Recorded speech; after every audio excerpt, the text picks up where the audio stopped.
जय हिंद दोस्तों, आप सभी का स्वागत है मेरे चैनल रीजनिंग मंडी पर। तो आज की वीडियो में हम लोग रीजनिंग के कुछ महत्वपूर्ण 10 क्वेश्चन पढ़ेंगे जो आपके आरआरबी एग्जाम 12th लेवल जो हो रहे हैं उनके लिए और साथ ही साथ एमटीएस के पेपर के लिए मोस्ट इम्पोर्टेंट रीजनिंग का क्वेश्चन है। तो चलिए शुरू करते हैं आज का पहला प्रश्न। पहला प्रश्न दिया गया है 49 का जो संबंध 6 के साथ है वही 82 का बताना है कि क्या होगा। तो 49 किसका स्क्वायर होता है, तो 7 का स्क्वायर होता है। तो 7 माइनस 1 कर देंगे तो इस स्थान पे क्या 6 आ सकता है। लेकिन जब 82 को देखें तो 82 किसी का भी स्क्वायर नहीं होता है। अगर इस स्थान पे 81 रहता तो 9 का स्क्वायर हो सकता था, लेकिन 82 दिया गया तो ये तो पैटर्न बिल्कुल भी इसमें फॉलो नहीं हो रहा है। तो देखिए कौन से पैटर्न फॉलो हो रहे हैं। इसमें क्या किया गया कि 49 दो संख्याओं से मिलके बनी है। पहली जो संख्या है 4 है और दूसरी संख्या 9 है। अब ये दोनों संख्याओं को आपस में मल्टीप्लाई किया गया है। तो मल्टीप्लाई करने से कौन सी संख्या बनेगी, तो 36। 4 इंटू 9 करेंगे 36 आएगा। अब ये 36 किसका स्क्वायर होता है, तो जब 6 का स्क्वायर करते हैं यानी कि इस पे रूट को चढ़ाया गया, ठीक है। तो रूट को जब चढ़ाएंगे तो कितना आ जाएगा, 36 को रूट हटाएंगे तो 6 इसका करेक्ट आंसर हो जाएगा। तो वही आपका सेम इसमें भी दिया गया है। अब इसमें देखिए 82 है तो 82 कौन दो संख्या से बनी है, 8 और 2 से। तो 8 और 2 को मल्टीप्लाई करेंगे कितना आ जाएगा, 16 हो जाएगा। अभी 16 पे भी हम लोग रूट को चढ़ाएंगे तो रूट को हटाने के लिए इसमें क्या 4 आ जाएगा। 4 का स्क्वायर करेंगे तो कितना आ जाएगा, 16 आ जाएगा। तो इस चिन्ह के स्थान पे 4 इसका करेक्ट आंसर हो जाएगा। देखते हैं किस ऑप्शन में, ऑप्शन सी में दिया गया तो इसका राइट आंसर हो जाएगा ऑप्शन सी। अगला प्रश्न है 2 का जो संबंध 12 से है वही 3 का संबंध बताना है। मोस्ट इंपॉर्टेंट क्वेश्चन है ये, रेलवे और एमटीएस के एग्जाम में कई बार पूछे गए हैं। तो देखिए इसमें सबसे पहले तो इजी स्टेप क्या हो सकता है कि 2 को 6 टाइम मल्टीप्लाई किया गया, ठीक है, तो 12 आएगा। उसी प्रकार से हम लोग इसे 3 को क्या करेंगे तो 6 टाइम से मल्टीप्लाई कर देंगे। तो 3 इंटू 6 जब करेंगे तो क्या आएगा, 18 आएगा, ठीक है। लेकिन 18 कहीं भी देखिए हमारा ऑप्शन में नहीं दिया गया है तो ये तो बिल्कुल भी ऑप्शन होगा नहीं। अब इसके नेक्स्ट पैटर्न को समझते हैं कि और क्या पैटर्न हो सकते हैं। सबसे पहले हम लोग क्या करेंगे, 2 का स्क्वायर करेंगे, ठीक है। क्योंकि देखिए छोटी संख्या से बड़ी संख्या बनाई गई है तो 2 का स्क्वायर करेंगे।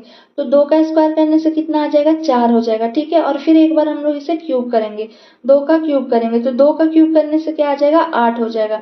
अब ये दोनों संख्याओं को आपस में ऐड कर दिया गया तो 4 8 को जब ऐड करेंगे तो क्या आएगा, 12 आएगा। इस स्थान पे देखिए 12 दिया गया है। नेक्स्ट इसी प्रकार से इसमें पहले एक बार हम लोग 3 का स्क्वायर करेंगे तो 3 का स्क्वायर करने से कितना हो जाएगा, 9 हो जाएगा। और 3 का क्यूब करेंगे तो 3 का क्यूब करने से क्या आ जाएगा, 27 हो जाएगा। अब ये दोनों संख्याओं को आपस में जोड़ देंगे तो 9 7 16 हो गया और 2 और 1 3, 36 हो जाएगा इसका करेक्ट आंसर। 36 देखते हैं किस ऑप्शन में है, ऑप्शन डी में दिया गया तो इसका राइट आंसर ऑप्शन डी हो जाएगा। अगला प्रश्न है एक निश्चित प्रकार से फार्म FARM को क्या लिखा गया, CXOJ लिखा गया है। देखिए इसमें क्या है, F है, जैसे जैसे लिखा गया हम लोग सेम उसी तरीके से लिखते जाएंगे। FARM है, FARM को क्या लिखा गया, C है, X है, O है और J है। तो जब इधर से हम लोग देख रहे हैं तो इसमें -3 किया जा रहा है, ठीक है, -3 करके लिखा गया है। और उसके बाद इसमें भी हम लोग क्या करेंगे, A में -3 करेंगे तो क्या आ जाएगा, तो -3 करने से x आ जाएगा। उसी प्रकार से r में -3 करेंगे तो क्या आ जाएगा, o आ जाएगा। अब j में हम लोग m में -3 करेंगे तो क्या आ जाएगा, तो j हो जाएगा, ठीक है। सारे में क्या देख रहे हैं, -3 का पैटर्न जा रहा है। तो हम लोगों को क्या पूछा है, रिच के बारे में पूछ रहा है कि रिच का क्या होगा, RICH। अब इसमें भी हम लोग -3 करते जाएंगे तो r से -3 जब जाएंगे तो किस स्थान पे पहुंचेंगे, तो वो हो जाएगा O हो जाएगा, ठीक है। I है, I का क्या होता है, 9 होता है। 9 में से -3 करेंगे तो 6 हो जाएगा। तो 6 में कौन सा होता है, F होता है, तो F को लिख देंगे। उसी प्रकार से C है, C का कितना होता है, तो C का होता है 3, ठीक है। माइनस में इसमें भी 3 करेंगे तो हम लोग -3 यानी कि किधर जाएंगे, तो BAZ इस प्रकार से जाएंगे तो क्या हो जाएगा, Z हो जाएगा। इस C से -3 जाएंगे तो B हो जाएगा, A हो जाएगा, फिर उसके बाद Z हो जाएगा। H है, H का कौन सा होता है, 8 पे होता है। तो 8 में से 3 को माइनस करेंगे क्या हो जाएगा, 5 हो जाएगा। और 5 के स्थान पे कौन सा आता है, E आता है, तो E हो जाएगा। OFZE इसका राइट आंसर हो जाएगा। OFZE देखिए किस ऑप्शन में है, ऑप्शन डी में दिया गया तो इसका राइट आंसर ऑप्शन डी हो जाएगा। अल्फ़ाबेट में जितने भी ए टू लेके जेड तक के जो भी पोजीशन होते हैं उसे आप लोग ज़रूर याद रखें, क्योंकि एग्ज़ाम में काफ़ी हेल्पफुल होता है। और साथ ही साथ इसका अपोजिट भी, कि ए का अपोजिट क्या होता है, बी का अपोजिट क्या होता है, ये कोडिंग डिकोडिंग के क्वेश्चन के लिए मोस्ट इम्पॉर्टेंट है। अगला क्वेश्चन देखते हैं। अगला है 6 को क्या लिखा गया है, 29 लिखा गया है, तो उसी प्रकार से 24 को क्या लिखा जाएगा। तो पहला पैटर्न इसमें क्या हो सकता है कि 6 इंटू 5, ठीक है। 6 को अगर हम लोग क्या करेंगे कि मल्टीप्लाई करेंगे 5 टाइम्स में और -1 कर देंगे, तो क्या आ जाएगा, 30 आ जाएगा।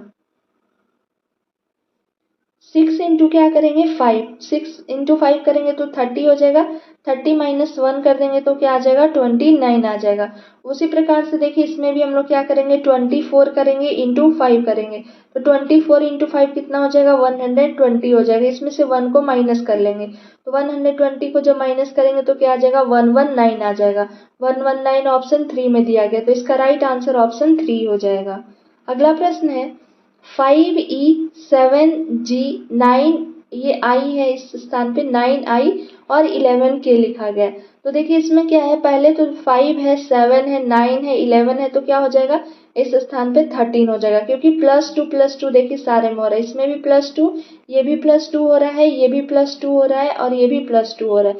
तो नेक्स्ट में भी +2 करेंगे तो क्या हो जाएगा, 13 हो जाएगा। अब ऑप्शन ए और डी तो आपके होंगे नहीं, जब भी होंगे तो आपका ऑप्शन बी होगा या सी होगा। अब देखिए इसमें क्या लिखा गया है, ई है, जी है, आई है, तो ई जी का आपस में कोई भी रिलेशन नहीं दिया गया। देखिए इसमें 5 और ई लिखा गया है, तो ई का जो नंबर होता है वो 5 पे होता है, इसलिए इसे लिखा गया है। जी कौन से स्थान पे आता है, तो 7वें स्थान पे आता है। आई 9वें स्थान पे आता है। के जो है वो 11वें स्थान पे आता है। तो उसी प्रकार से 13वें स्थान पे कौन सा आता है, ABCD का, उसे हम लोग लिख देंगे। तो 13 के स्थान पे क्या होता है, M आता है। तो 13M इसका करेक्ट आंसर हो जाएगा। अब 13M देखिए किस ऑप्शन में, ऑप्शन सी में दिया गया, तो इसका राइट आंसर ऑप्शन सी हो जाएगा।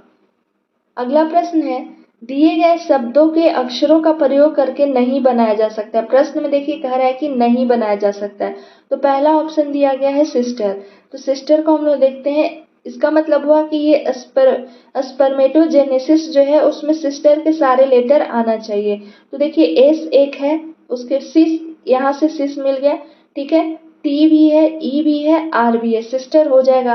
मैट्रेस है, मैट्रेस में देखिए MAT इस स्थान पे है, तो मैट भी हो गया, आर भी है, ई भी है, डबल एस भी है।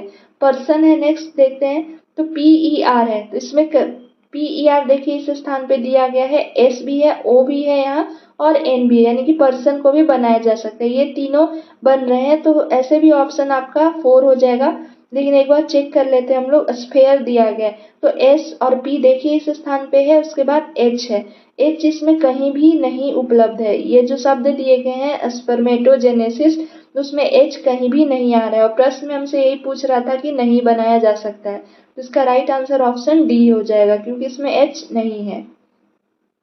अगला प्रश्न है, निम्नलिखित वर्गों का वेन आरेख कैसा होगा। क्या कह रहे हैं, पानी है, तरल है और रस है, यानी कि वाटर, लिक्विड और जूस।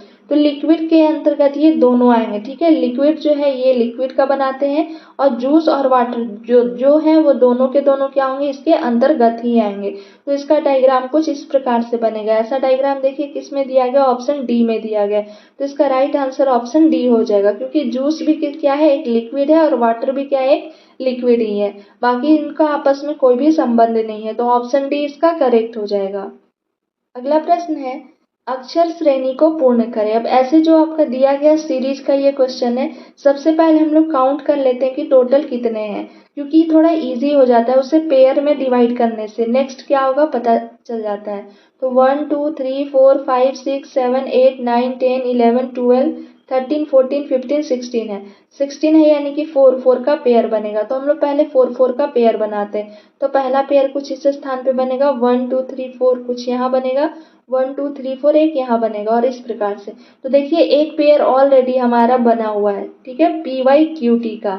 अगर इसे पेयर नहीं बनाते तो हम लोगों को थोड़ा क्वेश्चन बनाने में परेशानी होती। पेयर बना लिए तो देखिए PYQT मिल रहा है। जब PY इसमें है तो ये क्या हो जाएगा, Q हो जाएगा। इसमें P है, Y, ये क्या हो जाएगा, Q हो जाएगा। फिर ये P हो गया, Y हो गया, Q हो गया। तो यानी किसका बन रहा है, PYQT का सारे में पेयर बनते जा रहा है। अब कौन कौन से स्थान में क्या भरे थे इसको लिखते जाते। पहले में क्यू भरे थे, क्यू हो गया ऑप्शन डी और बी तो होगा नहीं। उसके बाद पी भरे थे, क्यू पी क्यू, उसके बाद पी और क्यू को भरे थे। देखते हैं किसमें दिया गया है, Q P Q option C में दिया गया, तो इसका राइट आंसर ऑप्शन सी हो जाएगा।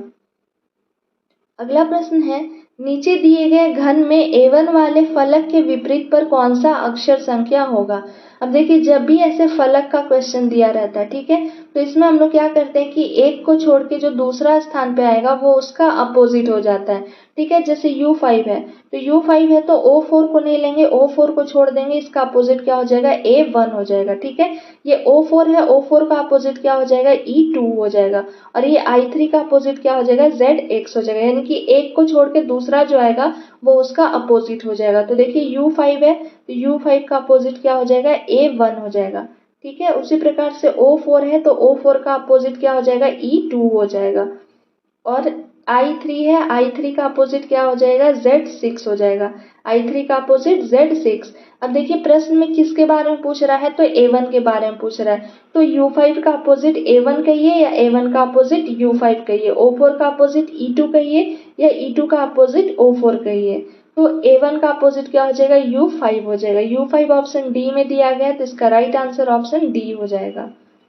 अगला क्वेश्चन देखते हैं, उस संख्या का चयन करें जो संख्या 5 के विपरीत फलक पर मौजूद है, ठीक है। अब ये इसे मान लेते हैं डाइस 1 और इसे मान लेते हैं डाइस 2, ठीक है। ये डाइस का मोस्ट इंपॉर्टेंट क्वेश्चन है, हमेशा सारे एग्जाम में इससे एक प्रश्न पूछे जाते हैं, तो आप लोग ध्यान पूर्वक समझिएगा। इसे कह रहे हैं कि 5 के विपरीत। अब सबसे पहले क्या करते हैं कि दोनों डाइस में देखेंगे कि कोई एक कॉमन है या नहीं है, तो 6 है, 3 है, 4 है, ठीक है, 5 है, 3 है, 1 है, तो 3 जो देख रहे हैं वो दोनों डाइस में क्या है, कॉमन दिया गया है, ठीक है।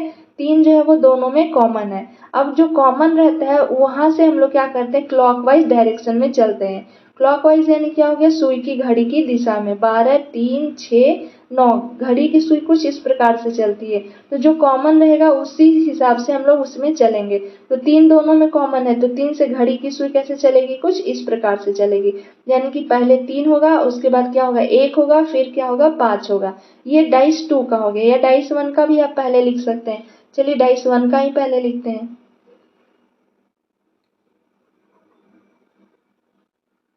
डाइस 1 में 3 से इधर मूव करेंगे हम लोग तो क्या हो जाएगा, 3 हो जाएगा, फिर उसके बाद 6 हो जाएगा, फिर 4 हो जाएगा। ये डाइस 1 की स्थिति आई। डाइस 2 में क्या होगा, 3 1 5 हो जाएगा, तो 3 लिखेंगे, 1 लिखेंगे और 5 लिखेंगे, कुछ इस प्रकार से हम लोग लिखेंगे।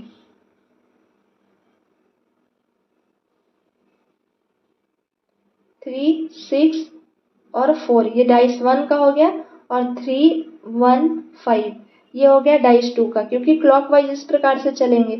अब देखिए 3 3 को तो हम लोग नहीं लिख सकते कि इसका अपोजिट क्या होगा, ठीक है, लेकिन 1 6 का अपोजिट 1 हो जाएगा और 1 का अपोजिट 6 हो जाएगा। 4 का अपोजिट 5 होगा, 5 का अपोजिट 4 होगा।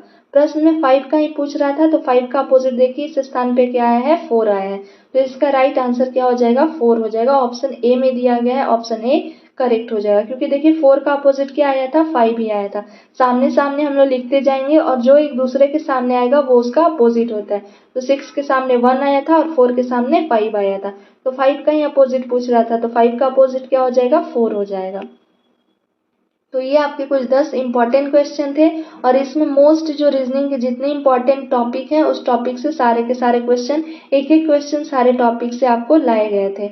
आई होप आपको वीडियो पसंद आया होगा। अगर वीडियो पसंद आया है तो प्लीज़ एक लाइक करें, शेयर करें एंड सब्सक्राइब करें, ताकि आने वाले वीडियो का नोटिफिकेशन आपके नंबर पर आ सके। और आपके 10 में से कितने क्वेश्चन सही हुए हैं एज अ टेस्ट आप लोग भी सॉल्व करते जाएं और कमेंट बॉक्स में हमें कमेंट करके ज़रूर बताएं। अगर आपको किसी भी मेरे वीडियो का PDF चाहिए तो मेरे इंस्टा ID shobhade2024 पर आप फॉलो करके पिंग कर सकते हैं। PDF आपको फ्री में उपलब्ध कराई जाएगी, उसकी कोई भी चार्ज नहीं लिए जाएंगे। मिलते हैं जल्द नेक्स्ट वीडियो के साथ। Thank you for watching my video.